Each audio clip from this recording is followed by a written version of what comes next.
If you make a good Russian friend, he'll be your friend for life. Why Russians don't smile? Yeah, I think Russians need a reason to smile. Canadians smile because we try to be friendly to each other all the time. What I wasn't expecting in Moscow was that lots of Russian women have several boyfriends. For me, it's also surprise. Yeah, I get a very good salary. People aren't as open here. What else? You know, being gay or lesbian in Canada isn't a big deal, but being gay or lesbian here in Russia, marijuana is completely legal in Canada and in some parts of the United States. Here, I haven't heard of anybody using it. Hi, my name's John. Nice to meet you. I'm a teacher from Canada. The school that I'm working at here in Moscow is a very good private British school, and they pay very well. Provide this apartment, for example, flights, medical. So there's lots of benefits to working for this school. And how many people work there? I mean, teachers? I believe there's about 80 teachers at the upper campus, and like I say, 90% of them are Brits. How many children study there? Between all the upper, lower campuses, I believe there's about 1,000 students. 1,000? Mm-hmm. Wow. So it's a fairly big school. It's as big as my school was in Canada. But it was not scary to go to Russia? Not really. It had always been a dream of mine to come to Russia. When I was much, much younger, I studied Russian at university back in Soviet times. And I'd done 2 years of Russian and political science with the goal of becoming a diplomat here in Moscow. And then the Soviet Union fell apart in 1991, and I'd met a really cute French girl. So I decided I would stop Russian and take French and geography, which were my other two interesting subjects. And I finished my degree in those two subjects. And I never did finish my Russian, and I never did finish my political science. But we spoke before on Russian, and you know Russian good. Чуть-чуть. Чуть-чуть. Do you know Russian language? Да, чуть-чуть, но я не говорю хорошо, я говорю очень плохо. How do you speak with people outside, like not only in school? Well, in school, of course, it's all in English because it's a British school. I try to speak Russian when I can. Out in the community, I have to speak Russian, so I get by with what little Russian I have, and I can usually make myself understood. It's usually only taxi drivers, Uber drivers, and I that have difficulty understanding each other. But in a store, I can say "Сколько это?" and they'll give me a price, and I understand numbers for some reason. So is it difficult, like for example, when you go to buy products, or when you go, I don't know, like to the cinema or somewhere? To speak? Cinema, yes, but if I'm just going to buy products, it's the exact same process here as it is in Canada, and I can switch the machine to English. It's an easy way to do it. So let's switch it to English. It makes life easier. I brought my own bag. Only accept credit cards, debit cards. Yeah, I'm gonna use my card, so it's all good. There we go. So you can buy it without Russian language. Exactly. And you just scan it like that, put it over there, and it's easy. And we're done. Easy enough. Do you feel the difference between food in Canada and in Russia, and what do you think about the quality? Конечно. Russian food is amazing. It really is good. I miss some things from back home, and when I go to Egypt or the UK, for example, I pick up peanut butter because it's hard to find peanut butter here. Not that I eat a lot of it, it's just sometimes good to have a taste of home. Typically, in most Russian stores, you're going to find exactly the same products as you're going to get in Western stores. The vegetables are a lot cheaper than they are in Canada, a lot cheaper. Yeah, these are apples, and you'll see the price is about 110. Easy conversion into Canadian is take off the last two numbers and double it. So that's about $2.20 a kilo, which is not bad. In American, that would be about $1.60, I think, a kilo. So it's not a horrible price. Prices go up, of course, in the winter. Interestingly enough, in Russia, you have both types of milk. You have the milk that needs to be refrigerated, like it does in Canada, but you also have the milk that can sit on the shelf, the UHT milk. This milk is only about $1 per bottle, and the other milk is just slightly below that. So it doesn't matter whether you want fresh milk or UHT milk, it's all a good price here. This is much cheaper. This is kielbasa. But I don't think it's real one. No, this is kind of a pate thing, but that price there, 30 rubles per 100 grams. That means it's 60 cents for 100 grams Canadian, which is like 45 cents American. That's a great deal. You can't beat that sort of price, and meats here are very inexpensive. So yeah, good place to buy salamis and things like that. That's a pretty good price, yeah.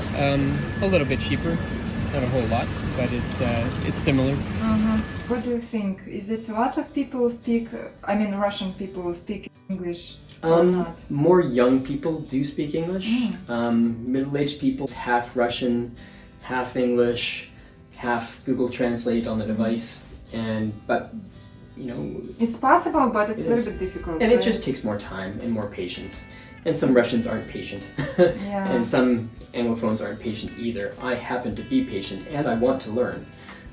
So I try my best. And when I can't make myself understood, there's always devices that can help. How many time do you spend in your school? Where you work? And how many time you spend with Russians who don't know English language? That's a great question. I don't spend a lot of time with Russians that don't speak English. Most Russians I meet are at venues where they're likely to meet foreigners, a bar or in a venue that attracts Westerners, like the Francophone Club at the library. In those places I tend to meet Russians who are already more likely to speak another language. And so in those instances we tend to speak in English or French or Spanish. And how do you feel here in Russia? I like Russia. There's things that I love about Russia. There's things that I kind of go, that's different. But I'm very accepting of other cultures, and I'm not here to change culture. I'm just here to absorb culture, absorb language, see traditions. For example, I'd love to go out to a dacha. Can you explain for people who watch this video what is a dacha? A dacha, of course. For a dacha is like a house outside of the city. It's set in the forest. It's from what I understand, because I haven't been to one, it's a wonderful little cottage, is probably what we would say. Away from the city, away from the hustle and bustle. And families go out there, specifically in the spring and summer, in order to just get away from the city. Because Moscow's a big city, and you can spend a lot of time on the metro, trying to get to work, back from work, working itself. Exactly. So a dacha is just an escape. Yeah, exactly. It took me 2 hours to come here. For example, if I live in Moscow, how many times do I need to spend in the metro, Like it's half of my life just for the road. Yes, exactly. And Moscow is a really big city, and the Moscow metro is amazing. It really is well done. I was recently in the Cairo metro in Egypt, and by comparison, the metro here is amazing. It really is. And the second, it's what is it, banya? Banya. Okay, from what I understand, a banya is like a sauna.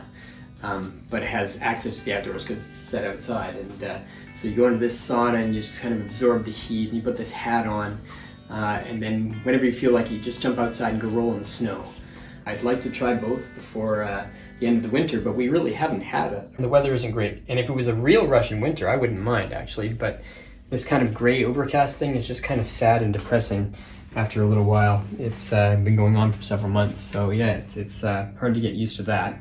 Here it's just been cloudy and overcast almost the entire winter. So November, December, and January, I think I've seen the sun 4 times. That is why our mood sometimes not so good, because no sun and it's always dark, Yeah, it's too hot. You know what? John prepared cookies, it's so nice.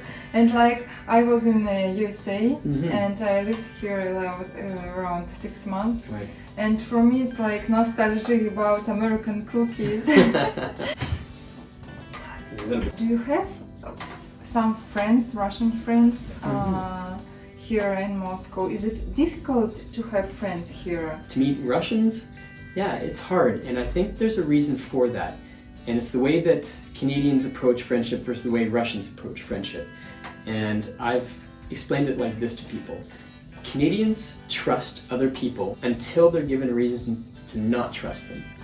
And I think Russians don't trust anyone until they're given a reason to trust somebody. Yeah. And it's just a different mindset. There's nothing wrong with either mindset. It's just that we approach friendship differently. And Russians are guarded. They don't want to necessarily open themselves up because of history, because of potentially the old KGB, FSB sort of surveillance. People aren't as open here.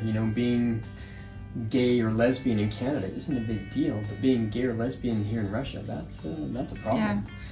Yeah. So And for a great example is marijuana. Marijuana is completely legal in Canada and in some parts of the United States. Here, I haven't heard of anybody using it, but I understand that if they were, they'd be in real trouble if they got caught. So the sort of... Is it problem for you? No, not really. I don't really care because I'm not a user.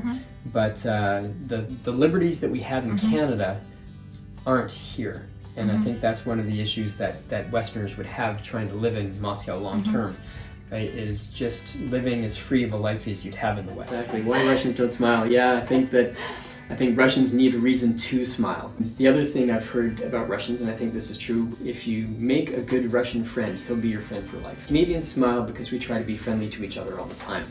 When we say something nice, if I'm walking my dog and meet someone else the other way walking their dog, you say, "Hi, have a nice day, how's it going?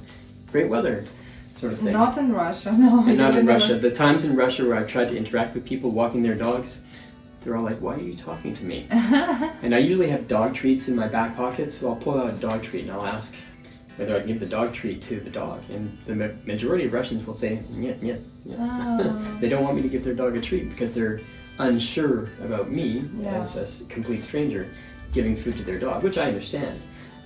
But I mean, I'm just trying to be nice because that's what I would do in Canada. Did you discover Moscow? What do you think about Moscow? Moscow's a huge city. It really is massive. I think there's 12 million people living here, which means it has as many people in this one city as it does in the entire western half of my country.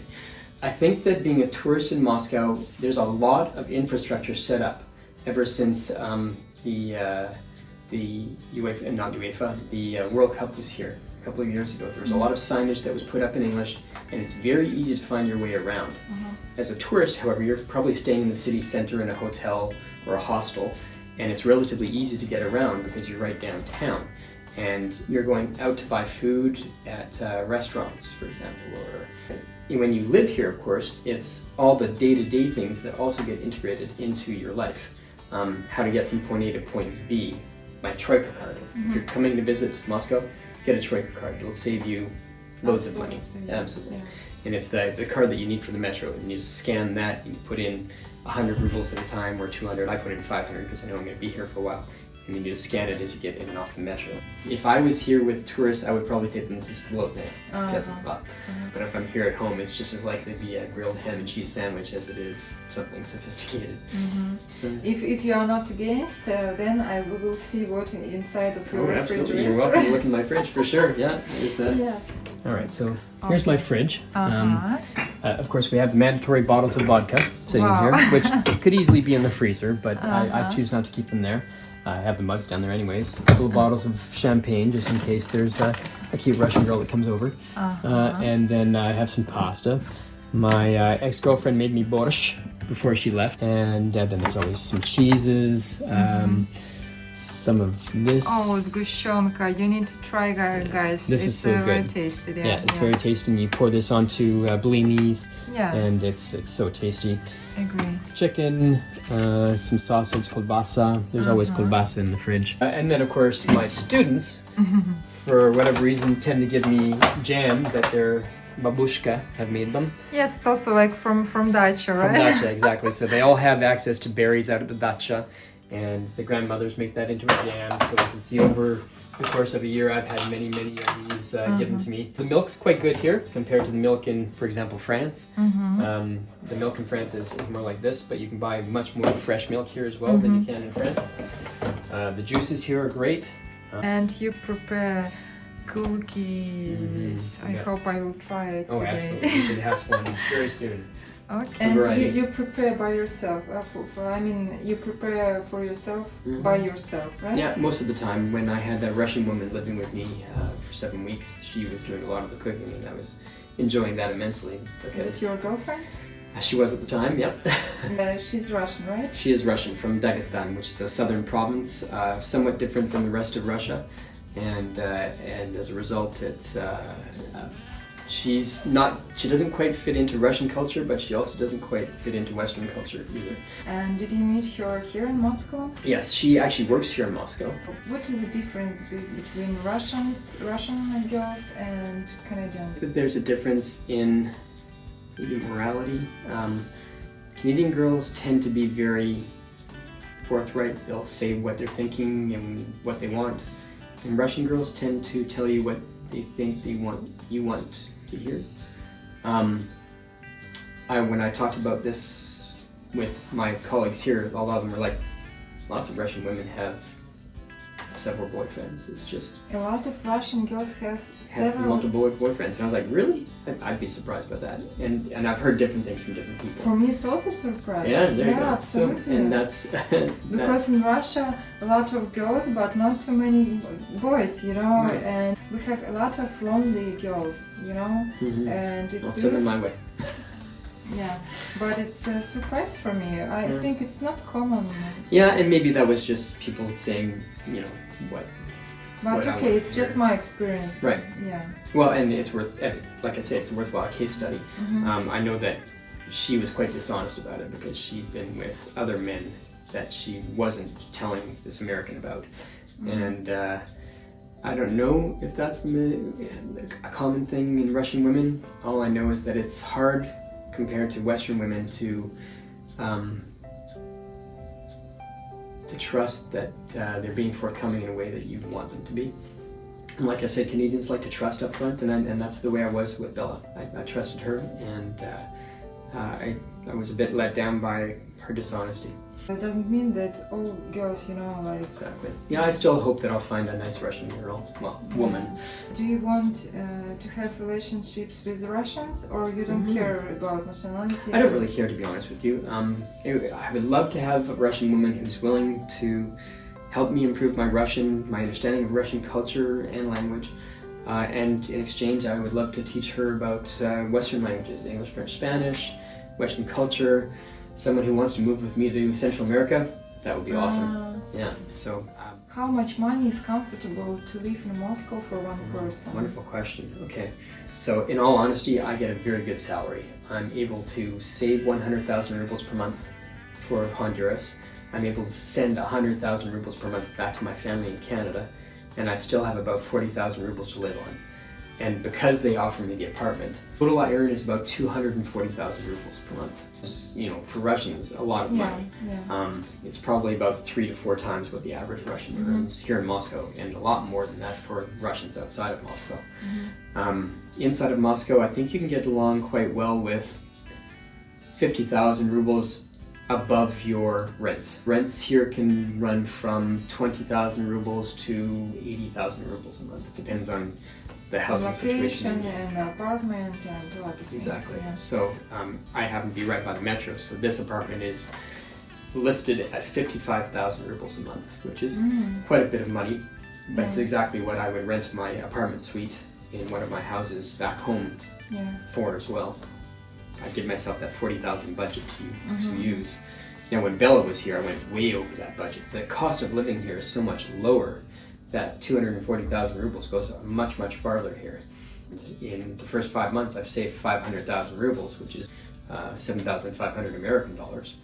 So you're able to save here quite easily if you live reasonably and don't do much. You know, when I was in USA, I was so surprised that people drink only very cold water, even in winter time. As I see, you have the same water. Yes, Why? I don't know, we just do that. I keep my mugs in the freezer, so they're always cold. It's winter time, it's not summer. Yeah, but it's warm inside the apartment, so you still want. Well, water is an interesting thing. I've been told not to drink the water from the taps here, whereas in Canada we almost all drink tap water. Yeah, I heard about it. You have very good tap water. Yeah, and the tap water here isn't bad. It just has a lot of minerals in it, so apparently it could potentially impact people that aren't used to that. And almost everyone here buys water. Now, I have an environmental problem with buying lots of bottled water because these are big plastic bottles that you buy here. And you know, they have to go somewhere. And I did eventually find recycling facilities for these. But what I do with water, for example, is I go down to Kreylatskaya Hills here. There's a ski hill. Right at the bottom of the ski hill, there's a little source, a spring that comes out, and people go there with these bottles and fill them up every weekend. So they actually get water from nature here in central Moscow. Really? Yeah. We should go there. Right here, about a 10-minute walk away. Wow, Yeah. that's cool. And you know what? I want to show, if you are not against the grass, of course, your apartment, like how do you live, your kitchen, your good. So, you know, those things that you will need in every house regardless. So there's usually a little toilet room. Yeah, toilet room. Or there's the bathtub, sink. Again, frequently in Russian houses you'll have the washer there as well. Alright, so this is the entranceway. It's fairly practical, just a good sized bed that they replaced for me. You'll notice that some of the wallpaper and stuff isn't as well done as it could be. What else? What else? Look guys, we are on the street about 30 minutes. Maybe half an hour, yeah. Yeah, and it was rain. Yep. It was snow. Yep. And now We've got hail now. Yeah. It's all hailing. So if you ask me about the weather, this is the answer on your question, because we never know which kind of weather will be here. So look at this.